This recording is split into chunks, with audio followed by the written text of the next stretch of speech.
Boa tarde a todos e a todas. Com muita honra e alegria, vamos iniciar o painel 1 desta tarde do Seminário Internacional contra a Corrupção.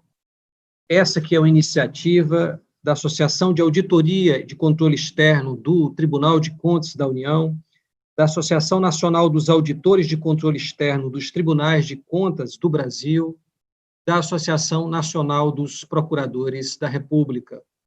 O tema da nossa discussão, do nosso debate nesta tarde, será Estratégia das Entidades de Fiscalização Superior para a Prevenção e Combate à Corrupção. Para expor este tema, temos a honra de ter aqui conosco, na sequência das falas que ocorrerão, a doutora Maria Fernanda Rangel Esparza, diretora de Informação, Análise e Reação Imediata da Controladoria Geral da República da Colômbia. Lembramos aqui que é uma entidade de fiscalização superior, órgão de controle externo, portanto, que equivale ao Tribunal de Contas da União no Brasil. Ela que é mestre em Governo e Políticas Públicas pela Universidade Complutense de Madrid, na Espanha. Bem-vinda, Maria Fernanda. Temos a honra de ter aqui conosco também o doutor Rafael Martins Gomes, ele que é auditor de controle externo do Tribunal de Contas da União, professor, perito em engenharia, engenheiro civil e pós-graduado em engenharia diagnóstica pela Unicid, premiado por trabalhos inovadores e de destaque no triênio 2016-2018, todos na temática do combate à corrupção em infraestrutura. Seja muito bem-vindo também, Rafael. Por fim, temos aqui entre nós o doutor Francisco José Gominho Rosa, auditor de controle externo do Tribunal de Contas do Estado de Pernambuco, engenheiro civil e pós-graduado em auditoria de obras públicas pela Universidade Federal de Pernambuco. Durante os últimos 15 anos, foi assessor da área de inteligência do órgão de instrução do TCE-PE, representante no Fórum de Combate à Corrupção em Pernambuco, Rede Nacional de Controle, CISB em Pernambuco, e da Estratégia Nacional de Combate à Corrupção e à Lavagem de Dinheiro, a ENCLA. Retornou ao Núcleo de Engenharia do TCE desde 2019 e atualmente é presidente da ANTC. Com essa breve apresentação e levando em consideração que temos a necessidade da doutora Maria Fernanda Rangel Esparza, daqui a pouco se deslocar até o aeroporto, eu passo a palavra inicialmente a ela para fazer a sua exposição no prazo de até 15 minutos. Buenas tardes a todos. Muchas gracias. Boa tarde a todos. Muito obrigado aos organizadores desse evento. Muito obrigado à Associação Nacional de Auditores Externos dos Tribunais de Contas Fiscais do Brasil e a todas as pessoas conectadas aqui. Boa tarde aos meus companheiros de painel, doutor Francisco, doutor Rafael e doutor Fábio. Hoje, como diretora da DIARI e da Controladoria Geral da República da Colômbia, é um prazer poder compartilhar com vocês a experiência do controle na Colômbia, uma vez que fizemos a mudança constitucional na Colômbia e o uso da tecnologia para o controle fiscal.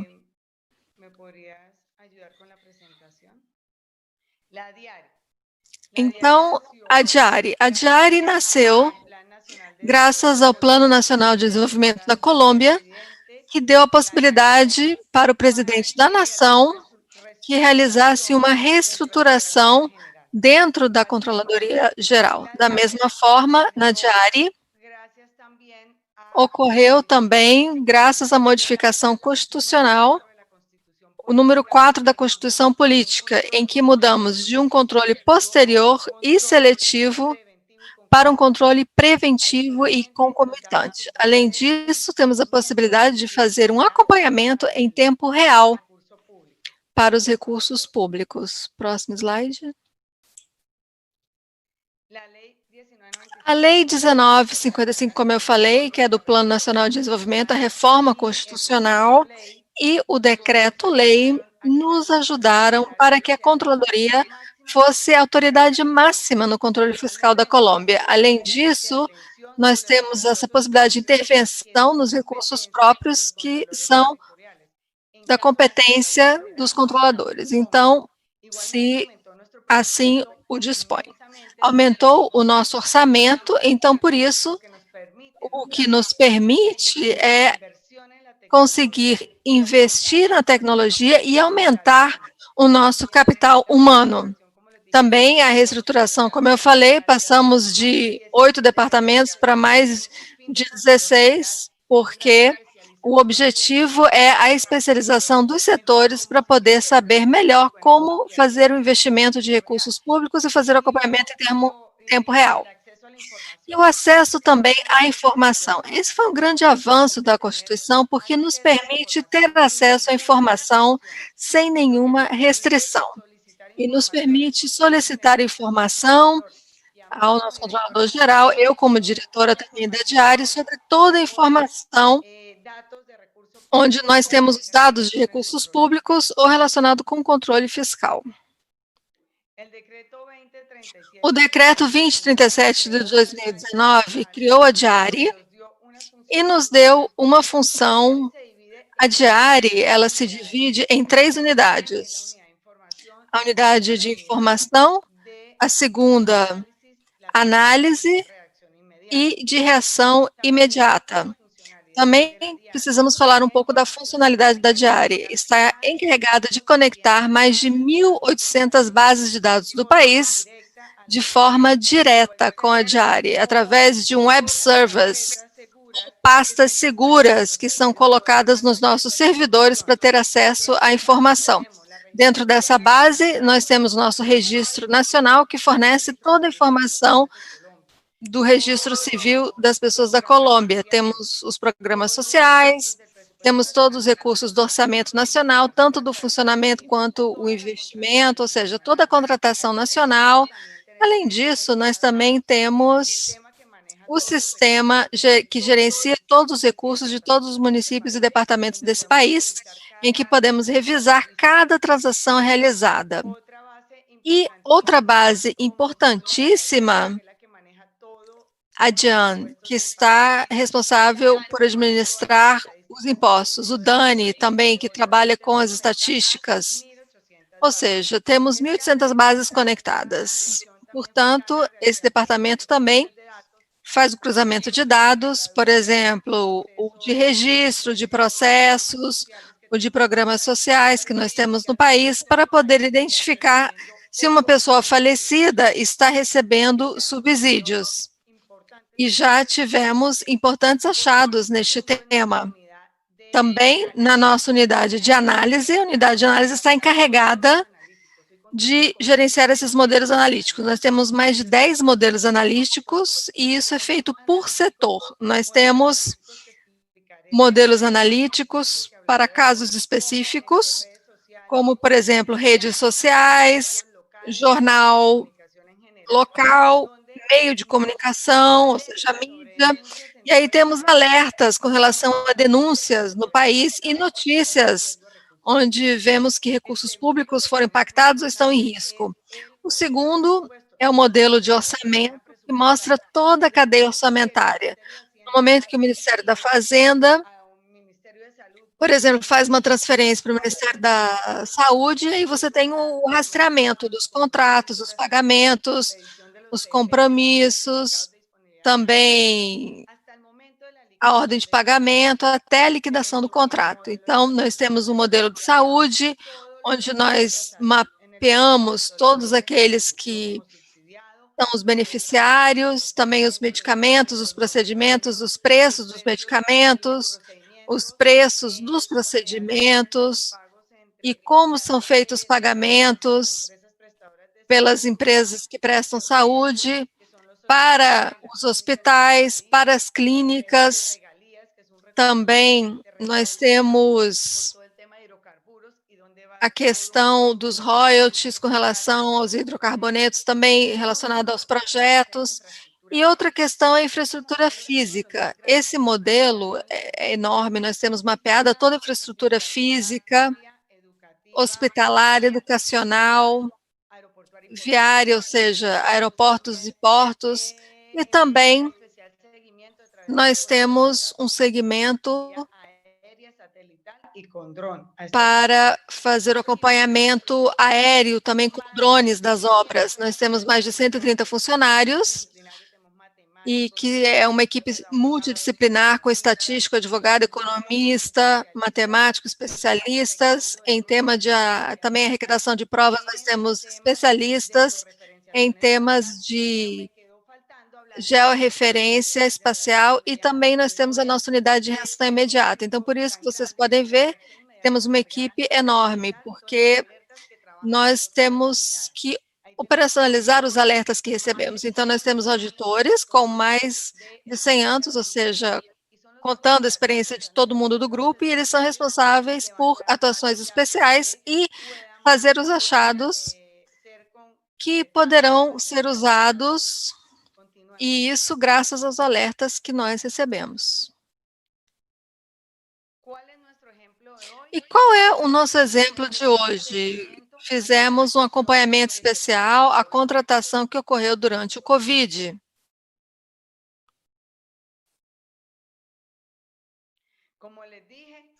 Como eu disse, estas 3 unidades participaram desse segmento e nós nunca teria sido possível fazer isso se não tivéssemos mudado a Constituição, que foi aprovada pelo Congresso, porque dessa forma nos permitiu fazer um controle preventivo concomitante. E o controle fiscal na Colômbia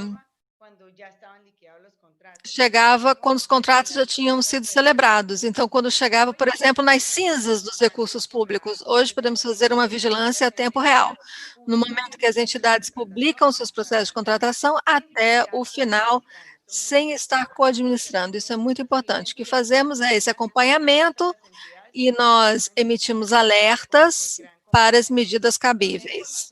Então, a unidade de informação está encarregada de revisar, filtrar a base de dados que recebeu informação sobre a pandemia para a Diari. Dessa forma, conectaram mais de 20 bases de dados relacionadas com os recursos públicos, o Secob, onde está toda a contratação pública do país, também a base de dados relacionada com o Fundo de Mitigação para a Pandemia, e assim protocolos de segurança foram definidos, porque nós somos responsáveis por conectar essas bases e proteger esses dados, assim como o acesso a tempo real. A unidade de análise criou de forma muito rápida e com muito esforço, durante 1 mês e meio da pandemia, o modelo de cadeia orçamentária que eu expliquei, que mostra todo o fluxo de recurso público no momento em que você faz a primeira transferência para o Ministério da Fazenda até a entidade pública correspondente, os contratos, os pagamentos e como os recursos públicos são usados. Então, o modelo de atomização de cálculo foi o que mais nos ajudou, porque nos permitiu rapidamente identificar em todo esse grande campo de contratos, ou seja, mais de 400 mil contratos, quais relacionados com a pandemia, com o Covid, para poder extrair essa informação e fazer o acompanhamento relacionado à contratação. Então, a gente pegava esses textos dos contratos, onde nós identificávamos os itens contratados, e o modelo faz um contraste com a inteligência artificial e ferramentas que nos permitem fazer esse cruzamento com as bases de dados, com os preços de referência estabelecidos pelo governo nacional para a compra de insumos, alimentos como biomédicos. Também o acompanhamento para a rede social, porque as pessoas ficavam muito ofendidas que durante a pandemia a gente pudesse observar a corrupção. E, na realidade, nós estamos numa situação muito difícil economicamente, e por meio da rede social e do meio de comunicação, a gente conseguia identificar rapidamente que lugar do país tinha uma denúncia ou um escândalo, e dessa forma poder observar esse contrato que, por X razão, acabou acarretando nessas consequências. Então, e aqui fizemos essas atuações com mais de 110 alertas, tivemos mais de 54 resultados provenientes destes alertas. Modelos analíticos, eu já expliquei, de cálculo de custo acima Então, nós identificávamos um universo de contratos, e eu já vou dar para vocês a soma no próximo slide. Então, mais de 650 mil contratos no Secob identificados com Covid, mais 180 mil. Então, esse modelo nos permitiu fazer esse levantamento dos contratos relacionados com Covid e outros, porque nós temos mais de 1.000 alertas, mas para o tema da pandemia, são 460 alertas, onde nós temos questões relacionadas com contratos para o Covid. Então, a cadeia orçamentária, como eu já falei, fazemos o acompanhamento do orçamento, e o modelo de rede social nos permite verificar as denúncias feitas e o que a gente conseguir extrair da rede social. Fizemos mais de 150 boletins relacionados com os temas de Covid e georreferenciados em cada região do país, então, para identificação das denúncias. Aqui é um pequeno gráfico muito simples para as pessoas que nos acompanham aqui hoje, como funciona o modelo de cálculo de sobrecusto. Então, nós temos o modelo de dados contratuais com palavras-chave, eles fazem uma marcação com o algoritmo, com a rota inteligente que criamos, para saber quais desses contratos da Colômbia de compra eficiente, que é a base que administra os contratos, tinham palavras relacionadas com Covid. Então, baixávamos os contratos para fazer a extração de tabelas, colocá-las em formato de texto, fazer o cruzamento de informação com as bases de preço de referência que nós temos. Esse modelo trabalha não só de sobrecusto relacionado ao COVID, mas também relacionado com infraestrutura. Os itens de todos esses possíveis problemas com custos excessivos antes da contratação, assim como aqueles contratos que já tinham sido contratados com custo excessivo em temas de infraestrutura. Mas com relação ao Covid, conseguimos fazer essa avaliação de biossegurança, temas agropecuários, inclusive publicidade massiva para a pandemia. Depois recebemos mais de 460 alertas e aí fazemos um relatório para a unidade de reação imediata e eles fazem a triagem de acordo com o impacto para a unidade de anticorrupção, unidade de responsabilidade fiscal, também o departamento de saúde e assim por diante. Aqui vocês podem ver as cifras dos trabalhos durante o Covid. 30 de novembro, mais 650 mil contratos na Colômbia em andamento, registrados no Secob 1 e 2, que são as duas fontes de dados dos contratos que são celebrados publicamente com recursos públicos, dos quais equivalem a quase 3 milhões de dólares. Estes contratos, na contratação do Covid, 180 contratos que identificamos, na contratação desses 2 bilhões, que são os contratos na Colômbia, nesse momento.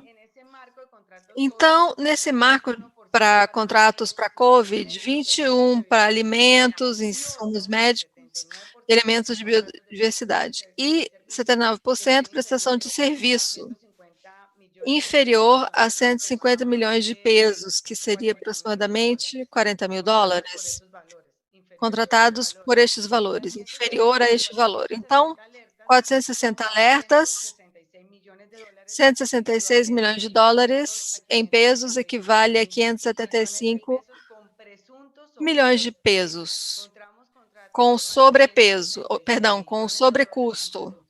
Então, nós temos esses benefícios relacionados ao controle preventivo. Então, depois de 7 meses, nós conseguimos trabalhar com a inteligência artificial, com a mudança do controle fiscal, nós conseguimos emitir alertas para estes custos excessivos estes 166 milhões de dólares, contratos que foram renegociados, passando de 40 milhões de dólares para 23 milhões de dólares. Também conseguimos cancelar contratos, porque prefeitos e governadores, depois que eles identificaram o custo excessivo, eles, tentando melhorar a eficiência, cancelaram 8 milhões de dólares desses contratos e foram cancelados por meio de um acordo unilateral. Então, para benefício de controle fiscal, mais de 12 milhões de dólares que conseguimos, durante a pandemia, economizar esses recursos colombianos. Então, foi possível reagir rapidamente e ter esse grande benefício para todos os colombianos. Então, dos 460 alertas, nós trabalhamos com 110 alertas na redação imediata, depois enviamos para 164 delegados da Contraloria, também enviamos para os departamentos regionais e mandamos esses contratos, porque eles tinham as competências nos seus distritos, também por conta da porcentagem dos montantes de sobrecusto, então isso estava em suas competências, também 91 para a nossa gerência e para a Controladoria Geral, 1, porque era de responsabilidade disciplinária. Então, as nossas atuações especiais desses 110 alertas, porque muitas vezes eles eram detalhadas e você podia ter 2 atuações. Então, tivemos resultados de achados e benefícios e continuamos com 14 denúncias que recebemos por meio desse modelo de rede social e mídia. Então, novamente, com relação aos benefícios, 27 benefícios fiscais, como eu falei, aqueles 12 milhões, mas nós temos 2 milhões de dólares na URI e nas outras dependências que continuam trabalhando, mas conseguimos 12 milhões, ou seja, economizar esses 12 milhões de benefícios fiscais. Então, tivemos 80 inquéritos disciplinares e 3 penais que foram enviados para o Ministério Público. Nós temos o avanço da tecnologia da informação que permitiu com que a diária fosse mais efetiva, através da vigilância e revisão minuto a minuto em tempo real.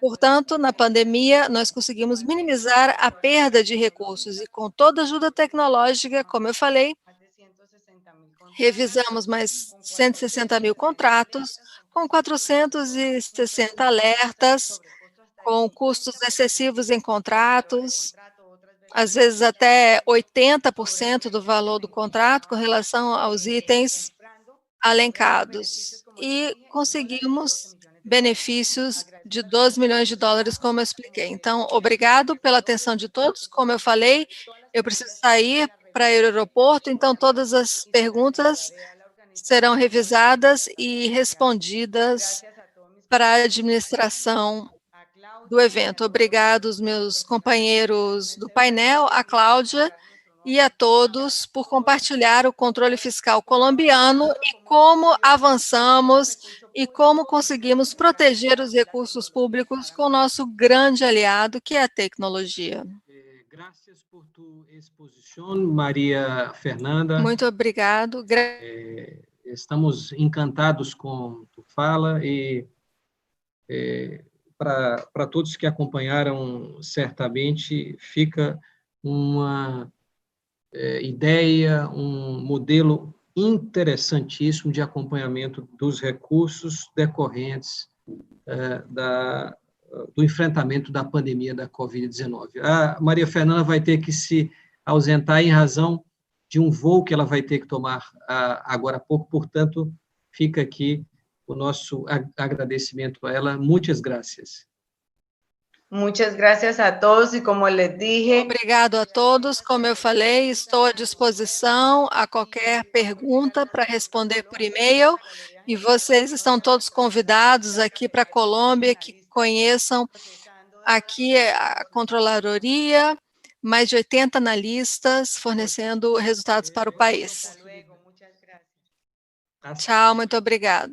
Vamos ter a oportunidade de dar sequência às exposições do dia de hoje. Eu achei interessantíssima a exposição, mostra o trabalho realizado na Colômbia, que não difere muito do trabalho realizado no Brasil, utilizando de mecanismos de inteligência, com alertas, fiscalizações realizadas de ofício, mas também com compartilhamento da atuação da cidadania com a sociedade, repassando informações importantes e que geraram na Colômbia um valor aí de 12 milhões de dólares que puderam ser salvos, vamos dizer assim, da má aplicação dos recursos públicos. Essa experiência, sem dúvida nenhuma, ela é também desenvolvida em nosso país, e para isso nós vamos ter a oportunidade de ouvir.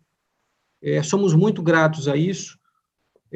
De início, o doutor Rafael Martins Gomes, já apresentado, ele que é auditor de controle externo do órgão de contas da União, e, na sequência, o doutor Francisco José Gominho Rosa, que é auditor de controle externo do órgão de contas de Pernambuco.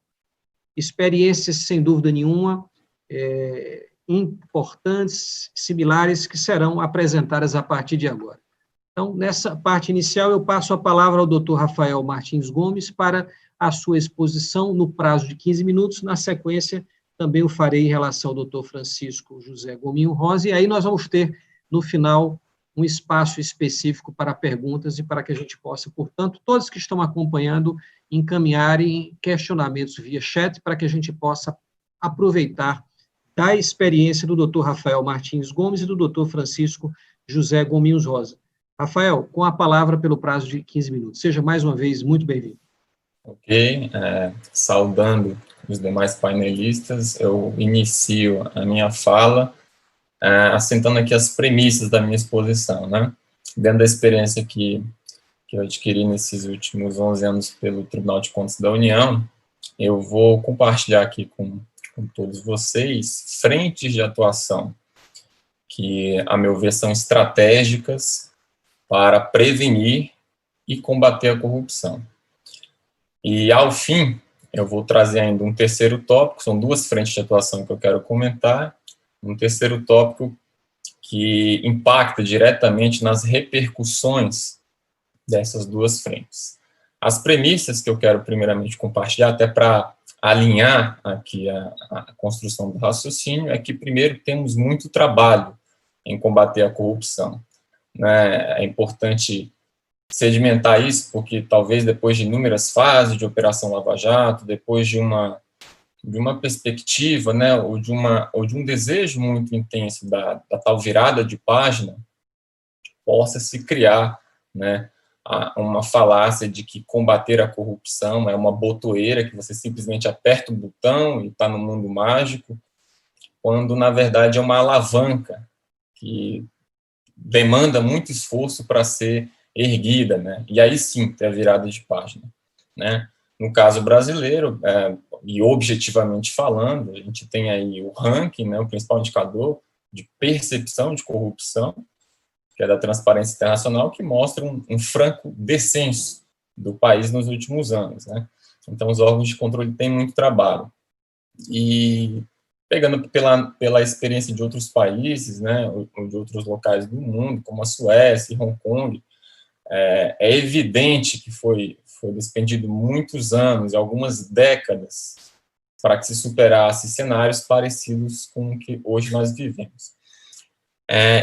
E finalizando as premissas, eu vou compartilhar aqui riscos em tese, porque em se falando de combate à corrupção é sempre uma luta de gato e rato. Eu não estou comentando aqui sobre erros de boa-fé, estou comentando aqui sobre, né, agentes que deveriam estar, não deveriam estar atuando, né, em contratações públicas, principalmente, mas estão lá. E nessa questão de gato e rato, sempre desperta atenção quando há uma chacoalhada, né, por conta da Operação Lava Jato, né, um evento muito grandioso aqui no Brasil, em relação a novas arenas, novos palcos de atuação, para o bem e para o mal. O primeiro desses palcos que eu quero comentar com vocês é em relação aos programas de integridade ou programas de compliance. A literatura traz uma diferença entre os dois e vou tratá-los como sinônimos por simplicidade, né?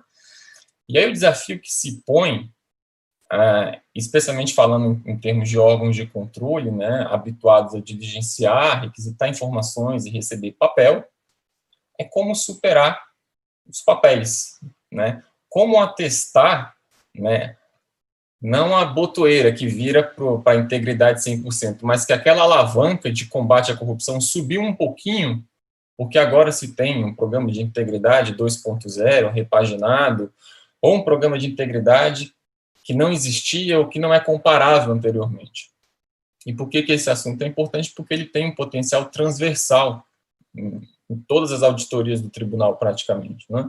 Quando você tem um jurisdicionado do outro lado, há alguém que, em algum momento, vai querer compartilhar, seja por boas práticas ou por questões que podem ser aprimoradas, um esforço atinente a um programa de integridade.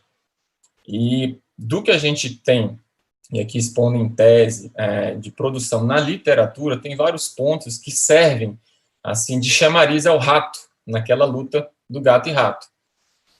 Me chama muita atenção, e aí o pedido é de atenção dos órgãos de controle para prevenir e combater a corrupção, que não há outro meio de se atestar ou de se superar essa questão de ir além dos papéis, da papelada, de cartilhas coloridas, ou o que quer que seja, sem ter um monitoramento ostensivo da efetividade dos programas de integridade. Mas ainda, nesse ponto, fica muito subjetivo, né? O que vem a ser um monitoramento ostensivo da efetividade desse tal programa de integridade ou do compliance, que, em verdade, não tem nada de autoral, é simplesmente tentando incentivar as pessoas a respeitar as leis. Um primeiro ponto que chama atenção é em relação à presença do que eu chamo de métricas Lex Luthor. Lex Luthor, para quem não sabe, é um vilão lá do Super-Homem. Por que métricas Lex Luthor? Porque elas são muito facilmente replicáveis por um impostor, por alguém que está ali guardando no seu íntimo intenções não republicanas.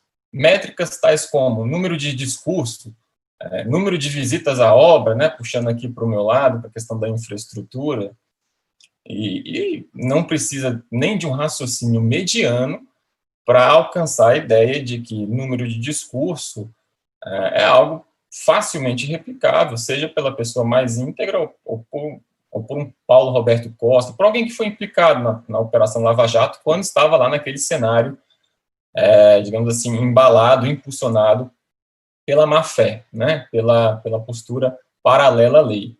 Então, nós devemos superar, né, refutar, porque isso não tem nenhum poder estatístico, não tem nenhum poder de convencer nem a pessoa mais ignorante na matéria de integridade. No máximo, aumenta o constrangimento em caso de descoberta, né? O cara falou não sei quantos discursos aqui, mas aí ele já vai ter a penca de advogados dele para negociar as tratativas, mas isso tem a ver com o segundo tópico. Ainda falando da questão do compliance, né, e da efetividade, que é o que eu acho que os órgãos, as entidades de fiscalização superior têm um poder indutor descomunal, é muito comum postular como um dos pilares do programa de integridade a questão dos treinamentos. E aí, na literatura, pelo menos a que eu conheço, tem-se algumas provocações internacionais de autores como a Hui Chen, que inclusive deu consultoria para o DOJ, mas em solo nacional aqui ainda é muito escasso uma abordagem com um mínimo de rigor científico. Dando um exemplo, né, a literatura e inclusive certificações acabam por incentivar simplesmente o número de treinamentos. Quando tudo longe desse palco de compliance, de integridade, já se sabe medir treinamentos com experimentos, até com padrão ouro do que se tem na academia, né? Em experimentos do tipo antes e depois, pegando as pessoas treinadas e não treinadas e tentando ver um resultado efetivo nisso. O que tem muito mais credibilidade e validade técnica do que você simplesmente quantificar quantas pessoas fizeram um treinamento online, clicando lá próximo, próximo, próximo, e copiando a prova entre os coleguinhas. Então, pelo simples paralelismo com o que já se tem na academia, essa questão dos treinamentos poderia também galgar degraus interessantes. A painelista anterior falou muito do uso de inteligência artificial, no caso, né, algoritmos de linguagem natural para possibilitar uma atuação mais tempestiva, seja dos controles internos, mas também dos controles externos por parte em grandes contratações públicas, né? E nessa questão de compliance, as entidades de fiscalização superior vão ter que ter muito cuidado para não adentrar ou para não dar brechas para suscitar acusações do que se chama de integralismo, né, que é quando você acaba atando as mãos do gestor, né, porque você está ali com uma postura exageradamente de surveillance, né, de tentar pegar quem está errado e dar punições exemplares. Isso acaba inibindo até aqueles que teriam uma intenção verdadeira. E aí basta uma maturidade, que fazer provocações, né, que levem a uma medição da efetividade real, não é se aproximar do integralismo, mas é simplesmente identificar o que serve e o que não serve, para você modificar o que não está trazendo resultado nenhum e que tem custo, né? Hoje, no Brasil, isso não deixa de ser uma proxy, né, uma variável assim, que acaba indicando em que degrau nessa escada moral nós estamos. Sequer a gente alcançou o estágio de conseguir disclaimer, seja de advogados que postam artigos de opinião ou de advogados que são pareceristas, subcontratados de outros escritórios que postam artigos de opinião, se apresentando como professores e esquecendo de dizer que tem ali interesses, que podem ter interesses, naturalmente, por enfrentarem temas que os favoreceriam em contratações ou em subcontratações, né? Nem sequer essa baliza, que é bem também alcançável para o homem médio, foi alcançada.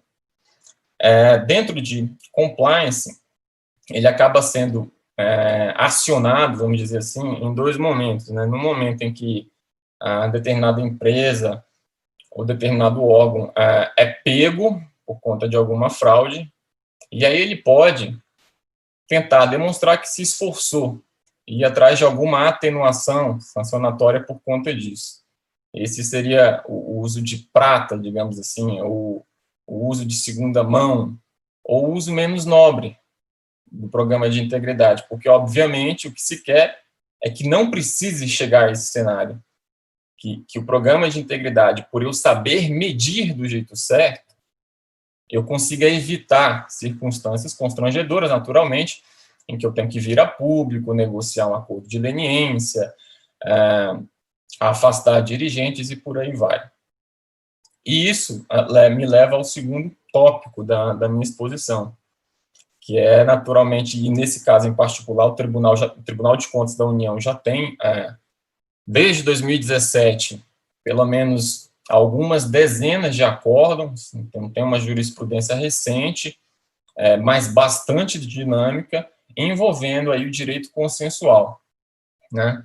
E aí quais são as questões ou os pontos relevantes dentro dessa temática que pode ser, pela novidade, né, uma arena, um palco muito oportuno para o ratinho que está lá tentando enganar o gato, dentro da analogia inicial que eu trouxe aqui. Vamos lá. Primeiro, que é uma vertente, assim, dentro da minha impressão, dentro que eu trabalho no tribunal, é irrefreável. E ela é irrefreável por vários motivos, porque tem comparativos que servem até certo ponto como benchmark no plano internacional, até no plano nacional, tem alguns bons exemplos isolados, mas principalmente porque o contrafactual, que seria o cenário alternativo, tem um desempenho muito, muito insatisfatório, né? Que a atuação do Estado, controle e sanção, para fins de dissuasão da corrupção, principalmente para fins de recuperação de ativos, ainda tem muito que melhorar. Então, é fácil você ganhar desse comparativo. Mas isso suscita toda uma sorte de precauções na atuação das AFS. Entre elas, primeiro que a gente tem que ficar atento para não incentivar, não acabar impulsionando, né, seja pela vontade de legitimar esse novo instrumento de combate à corrupção, o que seria uma overdose consensual. Deixa eu explicar em que ponto a consensualidade pode acabar fazendo mal ao paciente, né? É uma premissa super básica para quem estuda esses assuntos, né, seja na bibliografia internacional ou mesmo a nacional, que para você ter uma efetividade desse novo instrumento, da consensualidade, seja nos acordos do CAD, da CGU, do MPF, outros órgãos legitimados como o Bacen, enfim, a efetividade, né, vamos entender como a sobrevivência desse instituto no tempo, porque ele convenceu, depende de um incremento na eficiência daquele contrafactual que não funciona. Ou seja, para que os acordos de leniência sejam cada vez mais atrativos ao Estado, o Estado precisa, por meio das negociações, por meio dos frutos dessas negociações, conseguir com que o desempenho, e aí eu falo da minha realidade, do TCU, consiga melhorar no tempo, dentro das variáveis que eu comentei, recuperação de ativos, né?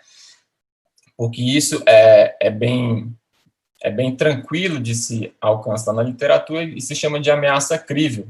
Ninguém vai negociar se não tiver qualquer receio em relação à abordagem tradicional do Estado, né? Porque, do contrário, você vai esperar até o último instante e vai acabar provocando uma negociação quando já não tiver mais o que fazer. E aí isso tem um desdobramento ainda mais complicado, porque em se tratando de negociação, quando você negocia com todo mundo, na verdade você é tapeado por todo mundo. É um outro postulado básico, né, que vem lá da teoria dos jogos, que se você não estimula uma corrida entre aqueles que se desviaram da lei, e aqui é óbvio, estou falando de ilícitos que dependem de uma atuação coordenada entre mais de um agente, eles vão esperar, eles vão combinar. Então, se eles roubaram uma pizza de 8 fatias, e o Estado não incentiva uma corrida para que eles falem sobre essa pizza, quem comeu, qual o sabor dela, onde está guardado os outros pedaços, quando forem pego, ou quando for conveniente comparecer ao balcão negocial do Estado, seja ele qual for, vamos supor que esses 4 comparsas, dentro desse exemplo, não vão falar das 8 fatias da pizza, eles vão falar de uma só.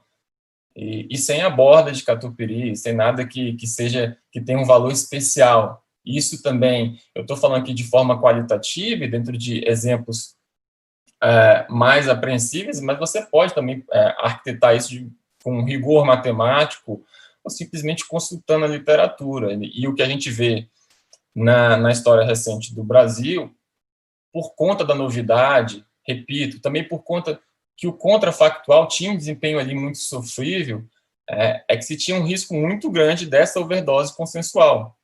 E aí a pergunta que fica é, se eu sou um malfeitor, e se eu vejo, né, essa vontade descomunal de se negociar, seja para legitimar a lei, seja para fortalecer uma corporação, como que eu reajo com meus comparsas? Essa pergunta a gente tem que enfrentar. E o tribunal, seja pela sua autonomia, seja pela sua expertise, tem condições de dar algumas contribuições nesse sentido, né? No caso do Brasil, isso ainda tem um efeito multiplicador absurdo, porque são mais de 11 mil entidades, no caso do Executivo, legitimadas a celebrar acordos de leniência. Então, se não tiver alguma atuação, né, no sentido de orientação, no sentido de determinação, de recomendação, porque o ratinho vai continuar agindo lá.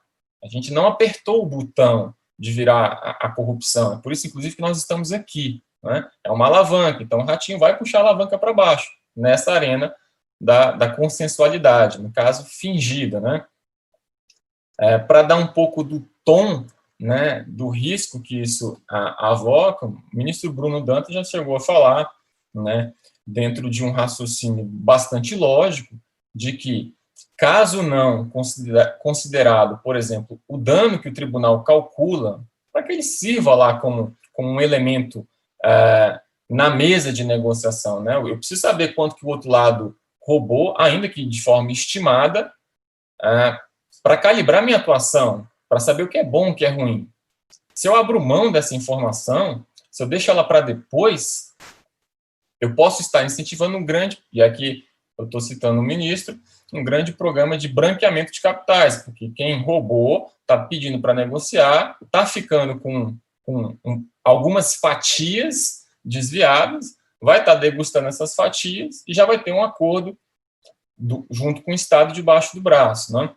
Então, isso naturalmente vai demandar dos órgãos de controle uma sabedoria muito grande, porque, ao mesmo tempo em que é desejável, porque também é pré-requisito para a efetividade desse direito consensual, uma previsibilidade, uma segurança jurídica, a gente não pode confundir com aquela pergunta que é um pouco indesejada, né, mas que pode estar aí, que é o que fazer quando o órgão parceiro erra? Teremos maturidade institucional para andar de mãos dadas, né, para compartilhar informações tempestivamente, mas também para suscitar correções, caso elas incentivem, né, o ratinho atuando, abaixando a alavanca dentro da consensualidade, ou teremos uma cooperação irrefletida, acrítica ao longo do tempo?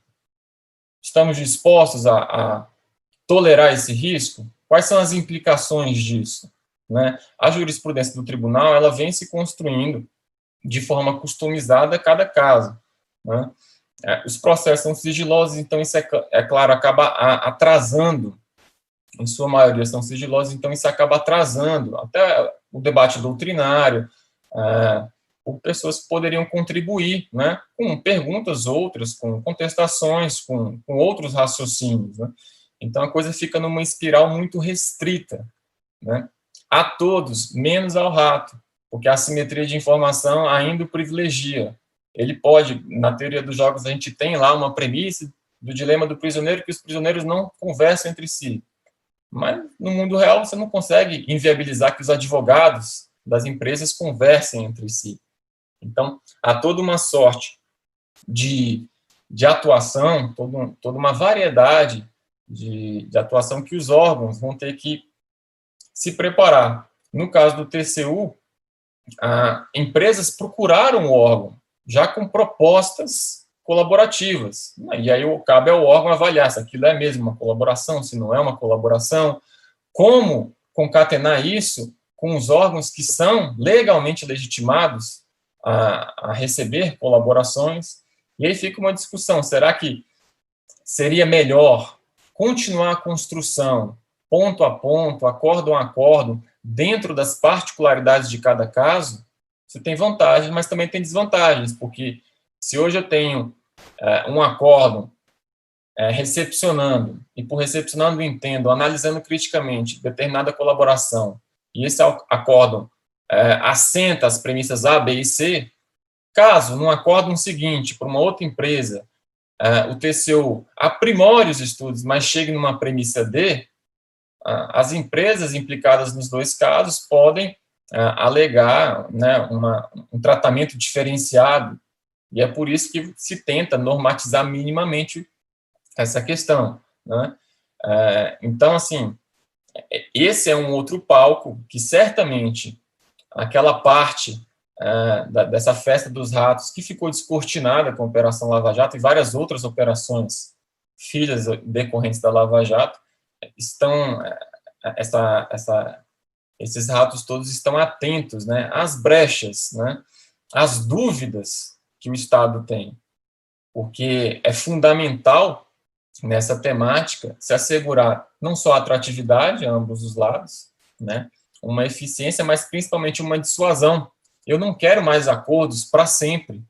Eu quero que eu não precise de tantos acordos a partir de um dado momento, porque, do contrário, seria tão racional quanto se imaginar que a criminalidade no Rio de Janeiro está diminuindo, porque eu fui no pé de um morro, numa dada favela, durante o ano inteiro, e contei as balas, os cartuchos de bala no pé do morro, e o número de cartuchos de bala está aumentando, então a criminalidade está reduzindo, não tem uma conexão causal com isso, né? Aqui também há muito o que se aprimorar em relação a métricas de efetividade, e novamente, eu falo isso porque, em se falando de Tribunal de Contas da União, há um conhecimento já consolidado, por exemplo, quando se fala de controle de políticas públicas, né, em relação a tentar induzir a formatação de políticas públicas por evidência, né, dentro do padrão ouro, que tem, inclusive, uma analogia muito forte com o método científico. E, em se tratando de compliance, direito consensual, estamos anos-luz, conforme os acordos do tribunal, a parte que é pública, e principalmente com base na literatura nacional, estamos anos-luz de critérios válidos, de critérios que possam convencer um leitor crítico, e principalmente de critérios que possam redundar em benefício da sociedade. Falando em sociedade, é o meu terceiro tópico, né, que diz respeito à comunicação dos órgãos. E aqui, compartilhando com os senhores um caso que chamou muita atenção dentro dessa experiência que eu pude adquirir, eu ouvi, em dado momento, de um gestor da Petrobras, o TCU não fez isso, como é que pode? E era um caso que eu tinha atuado, era um acórdão público, inclusive teve divulgação, e era uma pessoa instruída, né? Não sei se estava ali contaminado por algum ódio, alguma coisa assim, mas eu sei que, em se tratando de corrupção, outros painelistas em outros dias certamente vão revisitar esse tema. Um dos efeitos mais indiscutíveis é a fragilização da credibilidade das instituições. E um meio de se recuperar a credibilidade das instituições é com a validação pela sociedade. O tribunal já tem alguns esforços no sentido de comunicar-se melhor internamente e para o meio técnico. A meu ver, em se tratando de prevenção e combate à corrupção, principalmente por conta desse ano atípico de Covid, em que a profusão de conhecimento online assim saltou a níveis estratosféricos, a concorrência aumentou muito. Então, para o nosso chefe, que é o contribuinte, sair de um chefe a contragosto, porque paga um imposto alto, e alcançar o status de um chefe engajado, nós temos que também, digamos, traduzir nossos trabalhos, aqueles que são mais naturalmente impactantes, para o dialeto do contribuinte, como meio de legitimar nossa credibilidade, né? E aqui, encerrando a minha fala, até deixando o assunto para ser continuado pelo Francisco, em se tratando de comunicação, comunicar-se de forma sinérgica com outras entidades é fundamental. Eu lembro nitidamente, quando ainda em 2010, um dos auditores, colega meu lá do TCU, vendo uma licitação, e aqui, grosso modo, em que numa primeira rodada foi ofertado por todo mundo 6 bilhões ou mais, 3 ou 4 propostas, e a empresa, a estatal no caso, no seu orçamento tinha dado 3 bilhões, ou seja, uma diferença descomunal. Todo mundo tinha dado preço acima dos 6 bilhões. Na segunda rodada, a estatal abaixou um pouquinho para 2,8 bilhões. E todas aquelas empresas em consórcios que tinham dado propostas acima de 6 bilhões, uma diferença de mais de 100% numa obra que tem um orçamento dessa envergadura, cravaram o orçamento lá ao redor do que seria o limite superior que a estatal concebia. E aí, na intuição mais patente de um dos colegas, ele falou: isso aí é fraude, ninguém erra tanto assim. Tem alguma coisa muito esquisita. E essa intuição foi alcançada por todo mundo. Só que o bom senso, naquele momento, não bastava. Não era um critério suficientemente técnico. O que faltava era uma conversa, um compartilhamento, uma prova compartilhada com outros órgãos. Naturalmente, o TCU não tem meios de angariar todas as provas que hoje pôde angariar por conta da Operação Lava Jato. Mas aquele colega, naquela circunstância, ficou sobejamente frustrado, porque era uma obviedade que ele se viu atado. E e em vários acórdãos que foram desdobramento desse caso concreto, que é um dos que figura no olho do furacão da Lava Jato, eu sempre lembro desse colega, né? Pensando assim, o que a gente poderia ter feito lá que não fez? E aí a gente tem que transpor essa pergunta para hoje. O que eu poderia estar fazendo hoje que eu não estou fazendo? Para não chegar alguém daqui a 10 anos e simplesmente recordar com uma certa frustração algumas dessas perguntas. E foi por isso que eu falei na verdade, provoquei a atuação na parte dos programas de integridade e do direito consensual. E aqui eu encerro a minha contribuição. Rafael, parabéns pela exposição, trouxe temas instigantes, essa nova realidade do direito negocial e do consenso na atuação da administração pública e tratando de questões fundamentais como acordo de leniência, como redução de multas e a partir de um caso inovador que foi a atuação da Lava Jato. Isso tudo é muito recente em nosso país, eu tenho algumas questões interessantes para pontuar, mas queria fazê-lo só na sequência, inclusive de forma que você possa aprofundar em alguns minutos alguns desses temas importantíssimos que foram aqui trazidos. É importante, Rafael, na sua fala, traçar essa necessidade de compartilhamento na atuação dos órgãos públicos, de maneira que possam estar municiados de informações as mais adequadas, uma vez que, se não agirmos de maneira eficiente, essa saída negocial também pode ser um estímulo à impunidade.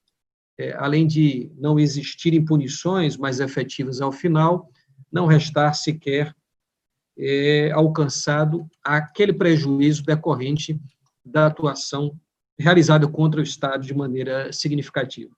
Eu faço essas considerações rápidas, porque acho que a gente vai ter tempo para aprofundar daqui a pouquinho essas questões, como também essa interlocução com a sociedade, e passo a palavra, na sequência, pelo mesmo prazo, para o querido amigo Francisco Gomes.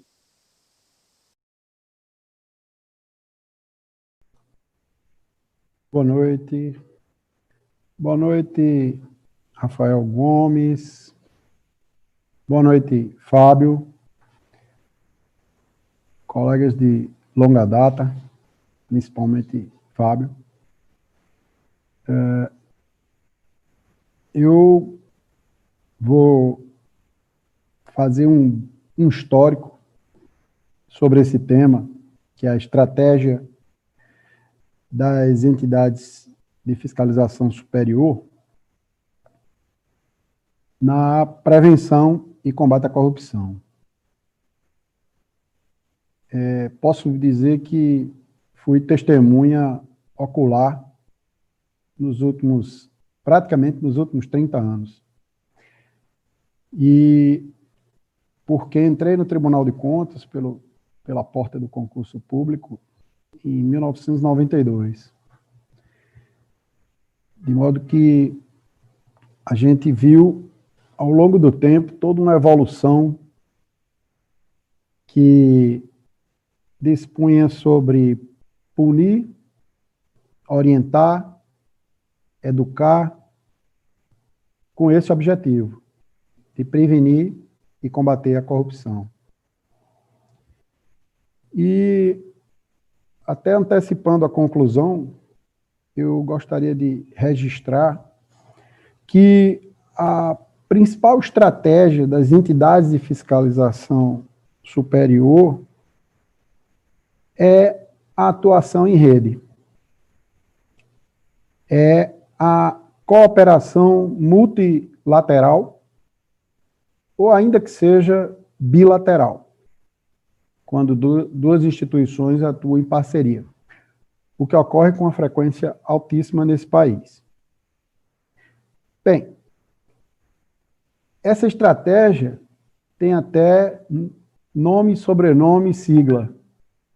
Se chama ENCLA, a Estratégia Nacional de Combate à Corrupção e à Lavagem de Dinheiro.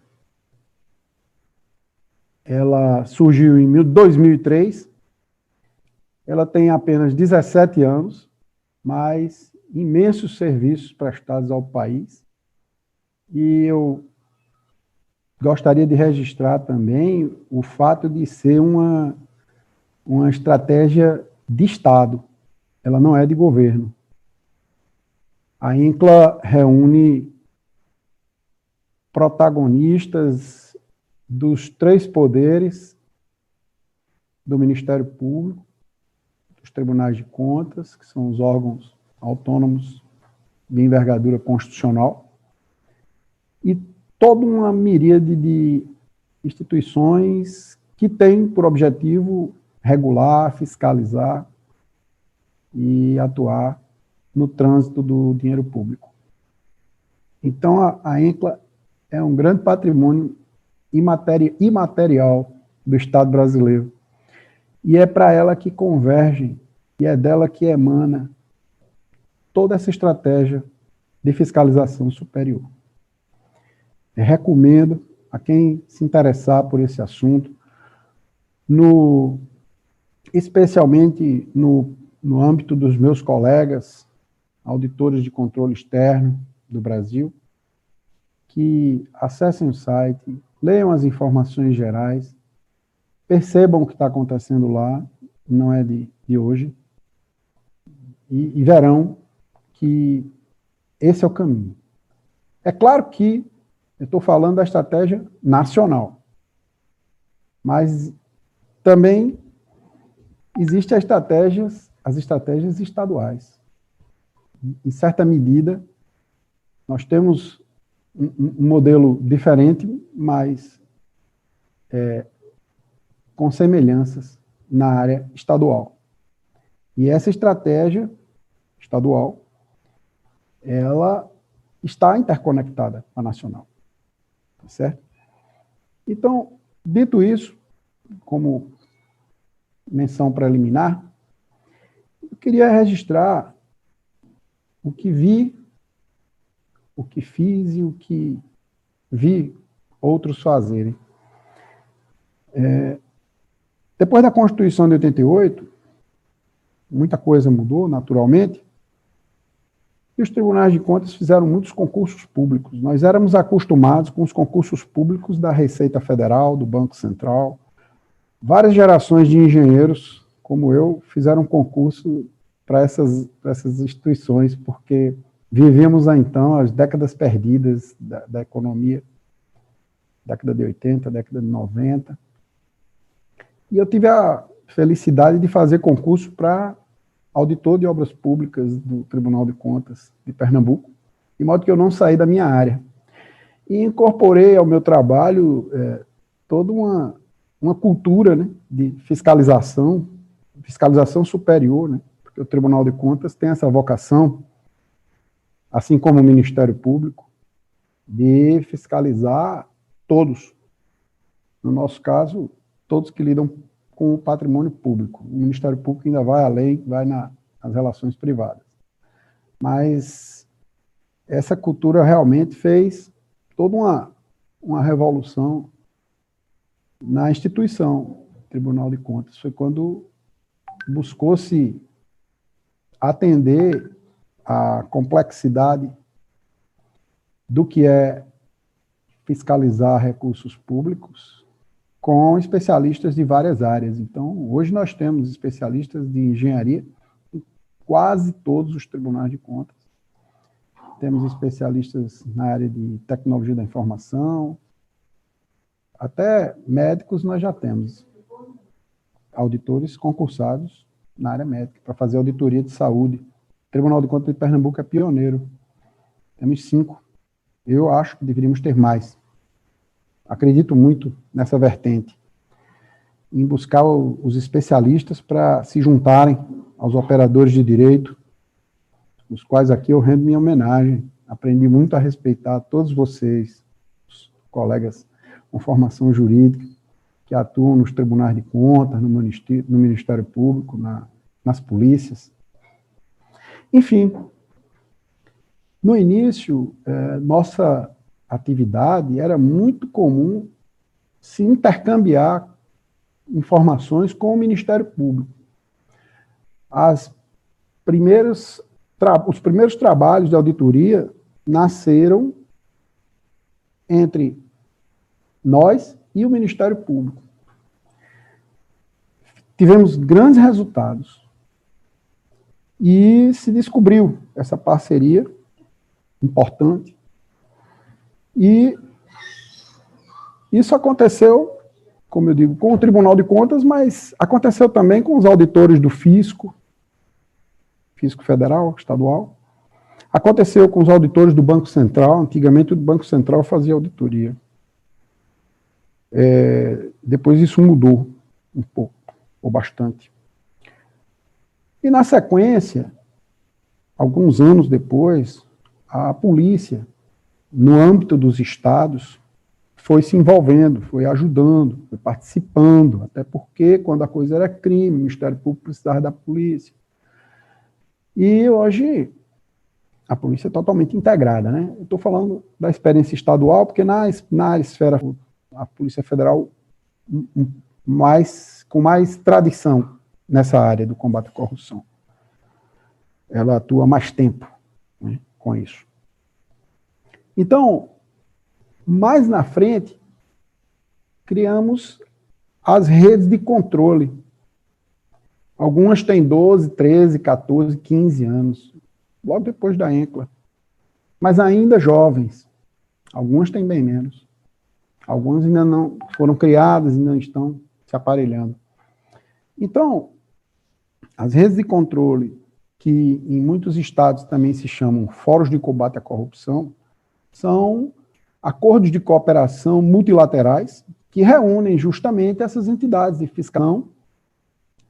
Aí, sim, as superiores, que têm esse feixe de atribuições constitucional, que atuam em quaisquer dos poderes, né, como é o caso do Ministério Público, Tribunal de Contas, e, por exemplo, e outras tantas, que são, às vezes, restritas ao poder executivo, mas tem aquela função de fiscalizar que ele tem. Termina aqui. E esse facetamento das instituições é de uma riqueza imensa para os objetivos aos quais o Estado se propõe no controle do patrimônio dos recursos públicos. Então, esses fóruns de corrupção e redes de controle são o que eu me referi no início a uma espécie de ENCLA, uma ENCLA estadual, embora bem diferente, mas é o que se pode admitir como um paralelo. E aí, hoje, nós temos essas redes de controle integradas com a ENCLA. Todo esse processo faz com que as conexões se multipliquem, né, exponencialmente. E, em paralelo a toda essa trajetória das estratégias de fiscalização das entidades, nós temos o crescimento das redes de organizações da sociedade civil, que também têm conexões conosco. Nós temos o crescimento do jornalismo investigativo. Nós temos o crescimento das redes de inteligência, uma ferramenta poderosíssima, que tribunais de contas também usam, não é só a polícia e o Ministério Público. Tribunais de Contas têm um convênio entre todos os tribunais, que se chama Infocontas, e que utiliza recursos de inteligência e integra os auditores dos diversos estados. E, finalmente, eu ainda citaria as redes sociais hoje, né? As redes sociais não são uma instituição, mas funcionam como se fossem. E a cada dia que passa, a gente ainda vê as universidades, né? Hoje o meio acadêmico, inclusive aqui nesse congresso, está mais do que presente, o que é muito bem-vindo, importantíssimo. Alvissareiro. Então, meus amigos, feito esse histórico, mostrando como é que o Estado brasileiro se posiciona e evoluiu ao longo do tempo, eu ainda mencionaria algumas coisas. A ENCLA, ela é tão plural, tão bem pensada, e diga-se de passagem, ela nasceu depois da Convenção de Mérida, né? Que ela alcança até as associações dos membros das carreiras típicas de Estado. Então, a AJUF, Associação dos Juízes Federais, tem assento na ENCLA, ela traz uma visão diferente da institucional, né? A NPR, do meu querido Fábio George, também tem assento lá. A DPF, Associação dos Delegados da Polícia Federal, também tem assento. Aí, vamos, a ANAP, Associação dos Procuradores de Estado, muito interessante, eles trazem uma contribuição riquíssima. E no âmbito dos tribunais de contas, já temos a Atricom, que, aliás, é a mentora do Infocontas, é a criadora do Infocontas, e a Ampcom, que é a Associação dos Procuradores de Contas. Muito interessante esse formato, um formato que tem funcionado. Quem entrar no site vai ver o quanto é um ambiente colaborativo. Eu próprio já trabalhei em algumas metas, representando o Tribunal de Contas, na época que eu era assessor da área de inteligência, e percebi a riqueza que é aquilo, e que sintetiza a essência da nossa estratégia. É lá que se encontra Banco Central, TCU, Comissão de Valores Mobiliários, Ministérios Públicos Federal, Estadual, polícias, as polícias estaduais, os tribunais de contas, né? Órgãos de controle interno, os que estão estruturados. Muito bom mesmo. Então, eu até aproveito a oportunidade para dizer aos nossos colegas auditores de controle externo que procurem, dentro dos seus tribunais, se vincular às redes de controle estaduais, procurem se vincular à ENCLA, porque esse é o caminho da efetividade da nossa ação. Ninguém faz nada sozinho, já foi dito aqui várias vezes, nesse início de congresso. E, para finalizar essa minha fala inicial, eu gostaria de registrar ainda também o CISBIN, né? A ABIN participa lá, a Agência Nacional de Inteligência, Brasileira de Inteligência, e o CISBIN, que é o Sistema Brasileiro de Inteligência. Eu gostaria de mencionar ainda a respeito de 2 pontos. A produção do conhecimento, que é o produto da atividade de inteligência, que, dentro do Infocontas, é discutido, desenvolvido, mas que tem um potencial ainda grande a ser explorado, assim como, eu diria, em todas as outras atividades. Eu defendo a atividade de inteligência, talvez seja suspeito para falar, porque trabalhei lá.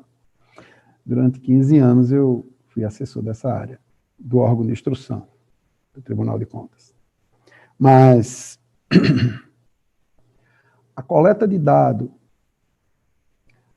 o cruzamento desses dados, a análise e as operações de busca de dados de campo tem um potencial imenso de contribuir com a efetividade de um relatório de auditoria, tanto quanto com uma investigação policial, um inquérito policial, uma investigação do Ministério Público. Então, fica aqui esse meu registro do quanto nós já fomos bem-sucedidos em grandes trabalhos por lançarmos mão dessa ferramenta em sua inteireza.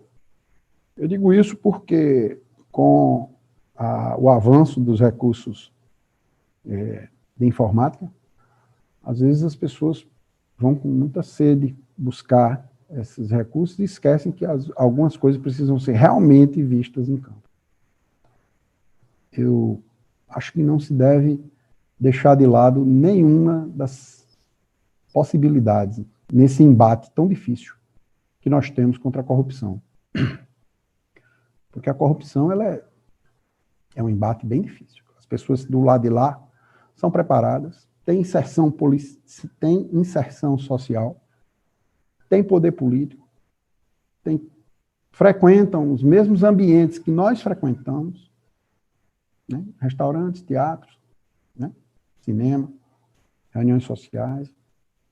Às vezes moram no mesmo condomínio que você mora, alguns. Então, é preciso estar preparado. É diferente. O enfrentamento que nós nos propomos é diferente. É diferente de, por exemplo, claro que combater o narcotráfico também é dificílimo e é muito arriscado, mas é diferente. A complexidade de quem se propõe a combater a corrupção requer, volto a dizer, que nós não negligenciemos nenhuma das possibilidades. Então, defendo muito o cruzamento de dados, mas defendo tanto quanto a área de operações, a busca do dado negado em campo. Enfim, para finalizar, esperando estar respeitando aqui o horário, eu tentei controlar, eu queria também registrar uma outra grande convicção minha, baseada em todos esses anos de experiência. A gente fala muito em orientar, em educar, mas a nossa missão principal é fiscalizar. Então, eu, sem de forma alguma me insurgir contra outras modalidades de auditoria, mas eu diria que uma gestão de uma unidade de fiscalização superior, isso eu diria que vale para todas as instituições que têm esse poder, que atuam em nome do Estado, fiscalizando segmentos da sociedade. A gente precisa fiscalizar, apontar o que está errado, e as instâncias julgadoras vão cuidar da outra parte. Mas fiscalizar é o principal. Então, eu vejo, às vezes, muita gente defendendo muito gás, e às vezes vejo recursos humanos em excesso drenados para essa área da educação interna, Tribunal de Contas. As escolas de contas são muito maiores do que alguns setores importantíssimos dos tribunais de contas. Vou fazer logo essa comparação. E acho que a nossa missão é fiscalizar. Se a gente fiscalizar bem e punir bem, isso serve como um fator educacional. Até porque, conhecendo a natureza humana, como eu conheço, eu diria que as pessoas só fazem ou deixam de fazer as coisas em razão do prêmio ou do castigo que elas vão levar. Não é por conscientização, não. Bom, para o momento, são essas as minhas considerações. Desculpem se eu ultrapassei aí o tempo em alguns minutos. Obrigado. Obrigado e parabéns, Francisco Gominho, pela sua exposição. Você foi falando e foi passando um filme aqui na minha cabeça, né? E eu permito, já que até agora nós não temos perguntas pelo chat, eu estimulo que os que estão nos acompanhando pelo YouTube façam perguntas, ainda dá tempo, mas eu vou me permitir reviver essa jornada que você contou, Gominho, e nisso eu já faço a introdução para uma pergunta que eu gostaria de fazer, tanto a você quanto a Rafael, enquanto nós aguardamos as manifestações do chat. Você falou de um Brasil que parece tão distante, parece tanto tempo, mas, na verdade, foi logo ali. um Brasil anterior da Constituição de 88, que trouxe garantias fundamentais, que trouxe o mérito ao serviço público, trouxe a possibilidade de fazer esse recrutamento dos que realmente estão aptos e não precisam de qualquer favor, ou de dar qualquer tipo de favor a quem os recruta, com a independência na atuação dos órgãos públicos. Eu falo de todos eles, que muitas vezes lá atrás se viam para agradar os amigos e perseguir os inimigos, e passaram pelo mérito a ser compostos de servidores e agentes públicos que exatamente tinham independência para atuar e poderiam ali cumprir o seu papel de combater a corrupção e de bem fiscalizar os recursos públicos. Nesse avanço, os órgãos se estruturaram, a independência ganhou corpo em cada um dos órgãos, mas ainda eram órgãos que atuavam isoladamente. Isso até você bem destacou, 2003, quando se constituiu uma estratégia nacional de combate à corrupção e à lavagem de dinheiro em nosso país, que é a ENCLA, que articula ali a atuação de mais de 80 órgãos e entidades juntas, irmanadas, para enfrentar esse mal complexo e grave que existe em nosso país e no mundo, que é o mal da corrupção. Em algum momento, esse modelo de atuação compartilhada em rede, portanto, que ocorreu na área federal, ele foi replicado nos estados. Nós tivemos a oportunidade, né, Gominho, de acompanhar isso. Todos os estados do país criaram fóruns de combate à corrupção, redes de controle, exatamente permitindo que, através do compartilhamento de informações, da atuação conjunta dos órgãos, eles pudessem se auxiliar mutuamente, de forma que isso trouxe um impacto e um avanço fundamental na atuação dos órgãos públicos em nosso país, no combate e também na prevenção à corrupção. Ocorre que faltava um componente para fechar essa história, um componente fundamental, particularmente num país continental como o nosso, de 5.570 municípios. É impossível saber o que cada gestor está fazendo com o dinheiro público. E como a maioria desses órgãos de controle se concentra nas capitais, nas grandes cidades, sem a participação da sociedade civil organizada, sem o olhar da comunidade, sem a fiscalização e atuação do controle social, dificilmente nós iríamos avançar mais neste cenário. Então, foram criadas aí as entidades de controle social, a sociedade civil, as grandes redes, começou com a Marribo, em São Paulo, e depois se estendeu para redes que hoje atuam de maneira muito mais ampla e eficiente em diversos estados do Brasil. Podemos citar o exemplo do Observatório Social, mas existem muitos outros. Essa caminhada serve aqui para demonstrar que podemos olhar o avanço do combate à corrupção em nosso país de dois modos. Tem gente que olha com pessimismo o copo seco, quando ele está pela metade, tem gente que olha com otimismo o copo cheio, e eu, que sou aqui do Nordeste, me lembro muito das palavras de Ariano Suassuna, que dizia que o otimista é um tolo, é aquele que anda pelas nuvens sem conexão com a realidade, o pessimista é um chato, aquele que só vê as notícias ruins. Bom mesmo, dizia ele, é ser um realista e esperançoso.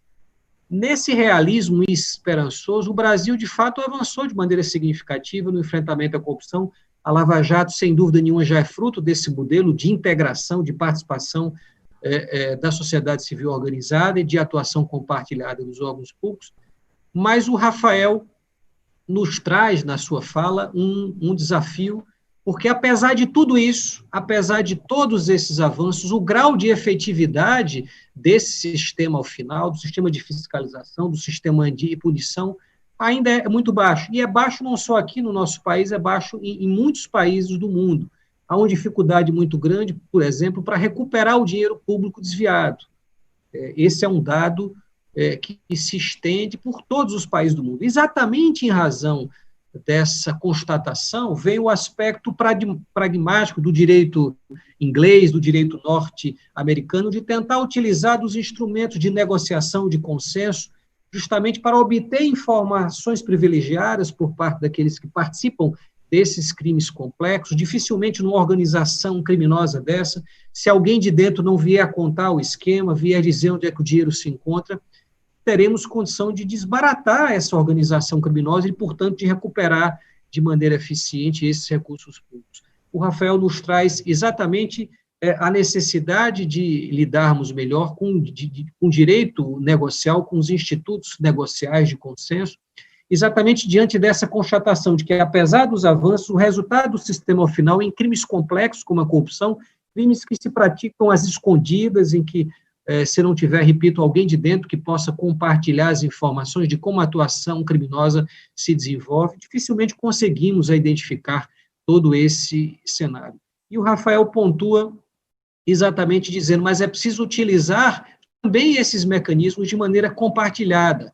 Eu compreendi das palavras do Rafael, muito bem postas também, de que há uma preocupação de que a gente não utilize bem esses mecanismos, de que os órgãos continuem no direito negocial, no direito concessual, com aquela mesma individualidade que tínhamos há 20 ou 30 anos atrás, sem poder estarmos ali compartilhando as informações e atuando de maneira concertada. E ele diz, se isso não servir para dar uma maior efetividade a esse sistema, apesar de todos os esforços, essa efetividade ainda não é assim tão significativa, isso pode ter um efeito contrário, isso pode estimular essa overdose de negociação e de consenso sem efetividade, isso pode se estimular a impunidade. Podemos ter retrocesso.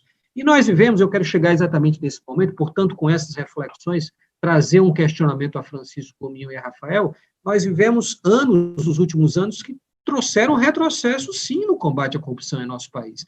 Não só espelhado nos índices da transparência internacional, muito bem postos pelo Rafael no início de sua fala, mas através de diversas propostas legislativas que tensionam reduzir a efetividade da lei de lavagem de dinheiro, da lei de improbidade administrativa, através de interpretações judiciais, a título de exemplo, que dificultaram o início do cumprimento de pena a partir de uma condenação em segunda instância, e aí nos divorciamos dos países mais avançados do mundo, através de leis como a Lei de Abuso de Autoridade, aprovada com um toque de retaliação claríssimo em relação a todos aqueles que atuam combatendo a corrupção em nosso país, e, portanto, contando essa história, fazendo essa caminhada, eu gostaria de ouvir Gominho e Rafael. É certo que avançamos de maneira significativa, é certo que nos últimos 2 anos, particularmente, houve dificuldades bastante grandes para que esse avanço contra a corrupção pudesse continuar. Estamos diante, portanto, de um novo cenário, como disse o Rafael, com inteligência artificial, como disse o Gominho, com os órgãos atuando através da inteligência compartilhada e com institutos novos de direito negocial. Qual é a reflexão de vocês em relação a essa caminhada? Qual é a reflexão de vocês em relação a quais são os principais desafios para que a gente retome essa caminhada, que, a meu ver, é de sucesso, apesar de alguns percalços no enfrentamento à corrupção, e, particularmente, como foi muito bem destacado por Rafael, no que diz respeito aos institutos de direito negocial, e eu destaco particularmente o acordo de leniência. Não preocupa vocês que os órgãos do Poder Executivo possam formular esses acordos, ter conhecimento de investigações que muitas vezes envolvem pessoas do próprio esquema de poder do Poder Executivo, sem que as estruturas de controle externo, que a princípio tem mais independência para agir, eu cito os tribunais de contas e cito o Ministério Público, e aqui realço, é impossível vislumbrar alguma efetividade em acordos de leniência sem que o órgão que participe da ação penal, sem que o órgão que participe de mais de 90% das ações de improbidade, que é o Ministério Público brasileiro, esteja participando dessas questões. Quais os principais obstáculos, os principais óbices, os desafios que vocês vislumbram para que a gente possa prosseguir nessa caminhada de sucesso? E de que maneira vocês veem, porque somos todos de órgãos públicos, não é isso? De que maneira vocês veem como a sociedade civil organizada pode participar de maneira mais efetiva de todo esse processo? Rafael, passo a palavra para ti inicialmente.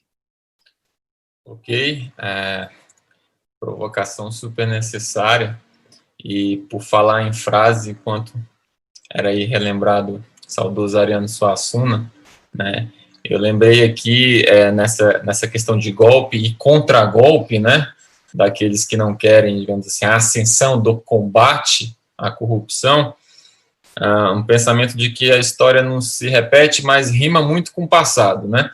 A gente viu o que aconteceu na Itália, essa frase do Mark Twain, e era mais do que previsível, investidas, né, legislativas, lobby, tudo quanto é natureza, tentando tolher ou conter o quanto antes os desdobramentos, né, ou prestígio, e principalmente os resultados, né, potenciais.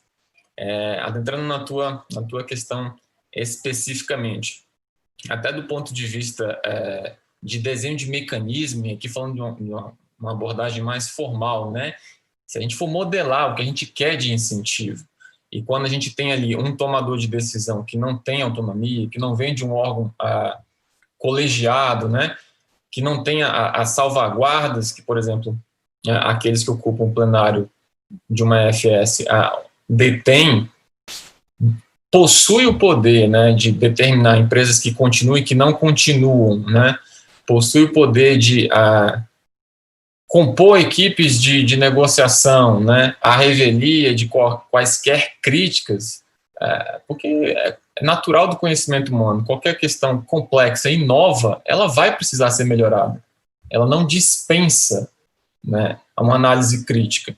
E aí a gente fica diante de um trade-off, ao mesmo tempo que é crucial, e é sim crucial, trabalhar conjuntamente, né, volta à pergunta que eu fiz lá atrás, o Estado brasileiro, por meio de suas instituições, vai ser compelido a uma decisão, várias vezes. E aí? Eu quero trabalhar junto, mas eu tenho aqui um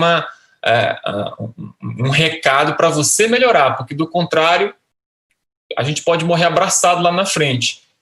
Temos maturidade institucional para ouvir isso. Certa vez eu ouvi do Dr. Júlio Marcelo, que é um dos painelistas, que, diante da complexidade, mais uma vez, a novidade que isso tudo suscita, nós precisávamos do imponderável, assim, do imponderável mesmo, de um fator novo, né? E aí eu deposito a minha esperança racionalizada, né, tentando lembrar do Ariano, num imponderável, por exemplo, proveniente das redes sociais. Eu consigo imaginar, não sei quando, mas eu consigo imaginar que num futuro algum trabalho nosso tenda a viralizar mesmo, assim, que o nosso chefe real compreenda o resultado daquele trabalho de forma a não se incomodar, né, com o imposto que se reveste, porque é um investimento com resultado, né. Eu, particularmente, tenho uma impressão de que quanto mais complexo e relevante o trabalho, menos pessoas o leem. É uma impressão que eu tenho, assim, uma convicção triste, mas o principal não é essa constatação, mas sim como é que eu vou reagir a ela, né? Seja nas redes sociais, seja na academia, né? Aproximando a universidade das EFS, até para fins de credibilidade, de críticas externas, né? E produção de conhecimento mesmo. Nós precisamos sair daquele pensamento encapsulado de que todo o conhecimento do auditor está lá num processo específico. Ele também consegue pensar fora dali. Processos que, claro, com as devidas cautelas nos casos que suscitam sigilo, mas nos demais ele pode trazer contribuições, né, para atiçar a academia, para atiçar a opinião pública, dentro do modo de pensar de qualquer auditor, que é trazer uma opinião fundamentada. Trazendo uma opinião fundamentada, um auditor ele tem que se equiparar, nesse ponto, a um gestor, e não ficar avocando um medo de externar a sua opinião. Quando eu entrei no tribunal, o padrão ouro era não usar a minha inteligência para o mal. Só que eu acho que hoje, isso é um pensamento que inclusive eu já externei publicamente, o desafio que a gente tem é de usar a inteligência para conter o mal e de forma proativa. Não basta mais ser complacente e ver, no caso de ter algum convite, digamos assim, afastado da lei ou questionável eticamente, ou mesmo tecnicamente, falar, não, eu não quero. E ver um colega atuando, assim, e aí, é claro, é necessário uma exposição a risco. Não tem como, de uma forma confortável, e eu tenho certeza que quando o Francisco pontua que combater a corrupção é toda uma miríade de complexidades, tem uma exposição a risco nesse arcabouço aí, diferenciado de um auditor que naturalmente só pega ali um processo que já é de um natimorto ou de algo que já está liquidado e tem que simplesmente fazer uma apreciação pontual. Não é algo que está numa vitrine que é o tempo inteiro estilhaçável, vamos colocar assim. Então, assim, trabalhar, né, as pessoas para que elas consigam, né, o auditor ele acaba assumindo aí uma postura dual, porque ele tem que se reconhecer também como um contribuinte, como um cidadão, e quer deixar um lugar melhor para outras gerações. E aqui eu retomo a questão da alavanca, né, que vai demorar tempo, né? Como o Francisco falou, a cenoura na frente ou a cenoura atrás. Assim, simplesmente por um lampejo de lucidez, ninguém muda. Não é isso que a experiência aponta, né? Então, nós precisamos ter uma atuação dual em certos momentos, né? Do contrário, a gente não se expõe a risco e fica sentado de forma confortável, simplesmente instruindo processos que sabe não vão ter resultado, né? E aí o passado vai continuar rimando, né, com o futuro e vice-versa. Então, eu enfatizaria bastante essa questão das redes sociais, né? O Tribunal de Contas da União tem recentemente crescido bastante em seus perfis, né, nas redes sociais mais utilizadas, buscando aí dentro do uso da linguística mesmo, né, facilitar a linguajar, e aí, de novo, a gente tem que usar os algoritmos para ver aquilo que engaja mais. E engaja mais é quem é nosso patrão, porque não é meu diretor, meu secretário, não é o ministro, é o contribuinte. Quem eu olho com vergonha quando eu não consigo resultado, ou frustrado, é todo o povo, né? Não é alguém em particular com quem eu debato questões técnicas. A gente tem que adentrar esse mindset, que do contrário vai só vir a próxima geração e repetir essa roda. E certamente, ratificando o que eu coloquei no início, a instrumentalidade do MPF, né, é de ordem tão maior do que do executivo que é até difícil de você convencer alguém de fora que a dinâmica negocial aqui no Brasil tem a atual cadência, tem a atual formatação, né? Para qualquer professor de negociação, e esse é um assunto que eu estudo muito, não faz o menor sentido você, por exemplo, quando você tem um parâmetro legal, olha, a multa, ela é estimada com base no tanto que você roubou. Tem alguém que fez a estimativa do tanto que você roubou? Tem. Isso vai para a mesa de negociação? Não. Qual a chance dessa negociação redundar em algo efetivo? Pequena. Não diria nula, mas eu diria bastante pequena. Eu não diria nula porque quem estimou o erro pode errar por completo. Mas isso tem uma probabilidade baixa. Então, assim, nessa aproximação da rede do controle, nós temos que ter, digamos assim, a grandeza de reconhecer os próprios erros, todas as entidades, para que o Estado progrida, porque pode haver muito bem um conflito de interesse entre uma instituição a alcançar maiores voos em detrimento do Estado, da efetividade no combate à corrupção. E isso é especialmente complicado se a gente colocar aí na balança todo mundo de variáveis lá da economia comportamental, quando você tem acordos com dezenas de anos para serem celebrados. Se daqui a 10 anos, uma dessas empreiteiras, né, trazendo para o meu métier, for detectada com uma obra, com superfaturamento, alguma ilicitude qualquer, e lá atrás ela fez um acordo com o Estado, ainda está pagando um acordo de leniência, que vai ser renegociado, como é que eu vou enfrentar criticamente o programa de integridade? Qual a chance de se revisitar isso lá na frente, ter algum resultado prático? Dado que essa proximidade com o common law, né, do direito consensual, tende a consolidar a importância dos precedentes. Não enfrentar isso agora, por mais difícil que seja, é só empurrar um problema com propensão a crescimento para frente, né? Ter essa forma de enxergar é indispensável nesse momento. Ótimo, Rafael. Obrigado por suas considerações. Gominho.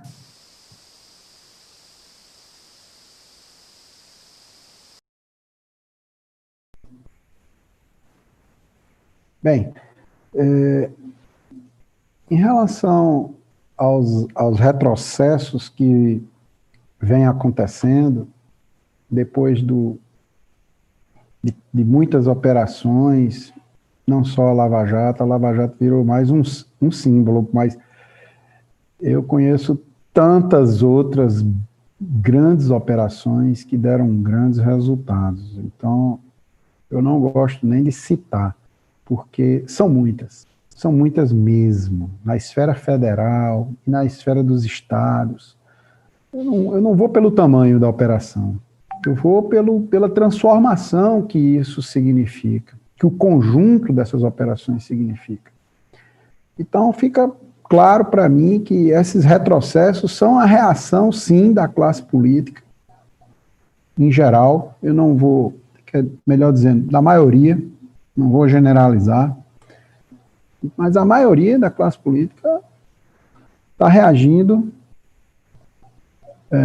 informando, acusando alguns excessos que podem ter acontecido, ninguém é perfeito, mas querer desqualificar essa transformação, esse movimento transformador, que são as operações conjuntas, não é razoável. Então, nós sim estamos sob ataque, na minha opinião, e precisamos reagir, e nosso parceiro é a sociedade, nossos parceiros é a imprensa, e nós precisamos muita proatividade entre nós para não permitir esses retrocessos que acontecem assim de uma forma até escandalosa, porque eu vou citar uma coisa que eu fico ainda gaguejando para falar. Como é que o nosso país não manda para a cadeia os condenados pela justiça no 2º grau, por um colegiado, né? Então, assim, pelo amor de Deus, algumas coisas são muito difíceis de conviver com elas, com essa indefinição que foi criada, que foi, enfim, que está à espera de uma solução definitiva, que é preciso que chegue. Enfim, eu diria que esse é um desafio das carreiras típicas de Estado, porque são elas mesmo que reprimem os bandidos, que se locupletam do patrimônio dos recursos públicos, e a gente precisa ter proatividade, como já falei, participar das nossas associações, de movimentos de protesto racionais, jamais protestos por protestos, e buscar o apoio da sociedade com eventos, com todo tipo de articulação possível, e buscar a parcela das lideranças políticas que claramente não apoiam esse tipo de retrocesso. São muitos os retrocessos que nós temos experimentado e não é nada diferente do que aconteceu na Itália. Ponto. Não é nada diferente do que aconteceu na Itália. Estamos sob ataque de todos. Tem políticos interessados em neutralizar, destruir o trabalho das carreiras típicas de Estado em todas as correntes ideológicas, em todos os partidos, praticamente. Então, minha solução, minha opinião sobre isso é articular. Articular é trabalhar incansavelmente até estabilizar esse país com a segurança jurídica que ele merece. E não ver o nosso povo submetido a esse vexame internacional que nós estamos vivenciando com esses retrocessos, cuja, para mim, a pérola é essa coisa de um ladrão não ir para a cadeia depois de ser julgado N vezes e precisar esperar pelo STF, pelo amor de Deus. Agora, para a gente estimular a sociedade civil, que é a outra pergunta, eu vejo o caminho das redes de controle. Nós sabemos que as redes de controle nos estados e os fóruns de combate à corrupção. Alguns são compostos só de instituições oficiais, outros aceitam a sociedade civil. Mas é claro que instituições oficiais não podem estar discutindo todo tipo de assunto na frente da sociedade civil por conta de questões de sigilo. Então, eu diria que a gente poderia pensar em ampliar a abrangência das redes de controle, mantendo um núcleo coordenador com os representantes oficiais das instituições. E vislumbra esse caminho. Para ser propositivo e objetivo com relação à pergunta. A gente poderia falar muito mais sobre isso, mas o horário eu acho que já não recomenda a gente se estender. Era isso. Obrigado. É isso, Gominho. Obrigado a você, Rafael. Nós recebemos aqui uma comunicação de que, de fato, vamos ter que encerrar, porque um outro painel vai começar daqui a pouco. Eu queria agradecer muito a Rafael e a Francisco Gominho pela participação. Nós tivemos 6 perguntas pelo chat. Os nossos expositores vão, depois ter um tempinho aí para responder, e também, portanto, assim, daremos uma visão, né, tanto do Rafael como do Francisco Gominho, a respeito dessas perguntas que foram feitas. Aos que nos acompanharam até agora, muito obrigado pelo prestígio da sua atenção. Aos que prosseguem assistindo o próximo painel do Seminário Internacional contra a Corrupção, desejo boa sorte a vocês, e por aqui encerro, dando um abraço forte a todos aqueles que nos acompanharam. Boa noite a todos e a todas. Boa noite. Boa noite. Boa noite.